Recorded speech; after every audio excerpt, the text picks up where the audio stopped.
Let's get to the forecast. I do believe you said some of us might get into the 30s. Yeah, Whoa. I mean, we saw some really chilly temperatures this morning. Not quite as cold, but there's going to be a huge change in temperature from the morning to the afternoon. It's kind of tough to dress this time of year. It really is. Especially for the kids, because they want to warm up in the morning, but then by the afternoon it's in the 70s. Let's take a look at our Ballantine camera from our Mr. Sparky Carolina Camera Network. I want to show you something cool showing up on the camera. You don't often get to see this. So can you see those layers of almost like clouds?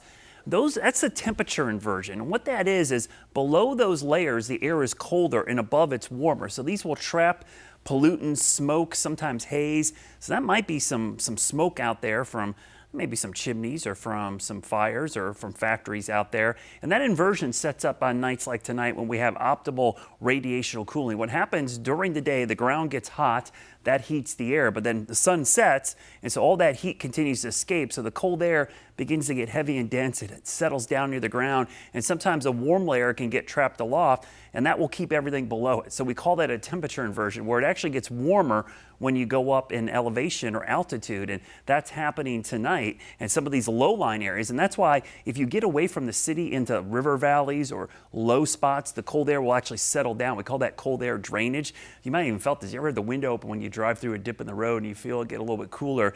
That will actually happen. So the low-lying areas are actually seeing some cooler temperatures right now, and that will continue overnight, as we'll likely see some of the colder spots drop to about 38, 39, most areas right around 40. So very similar to what we saw in a few spots this morning, but a quick warm up tomorrow, because that same setup with high pressure and control and a southwest wind is going to warm us up all the way into the upper 70s. Might even touch 80 in a few spots tomorrow. I think probably safe to stay from 80 until we get later in the week. I want to give an update. I don't typically talk about hurricanes in the Pacific, but something crazy happened today. Hurricane Otis was a tropical storm this morning with 65-mile-an-hour winds. It went through rapid intensification, and look at the winds.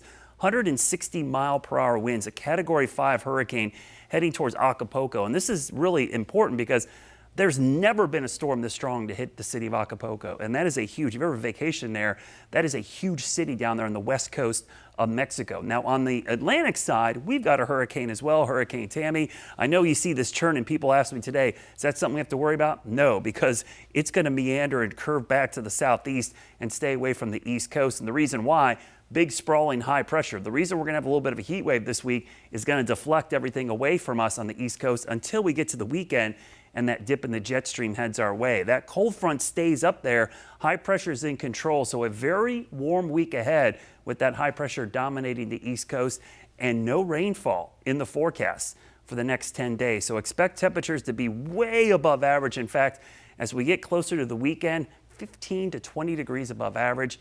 We actually could break a record on Sunday. Here's a look at that Guy Roofing 7-day forecast. Look at this warm. Late October into early November, we're in the mid 80s, but don't worry, just in time for trick-or-treating and Halloween, we will see a cold front and temperatures by then back to where they should be in the 60s, even colder than that for the middle of next week.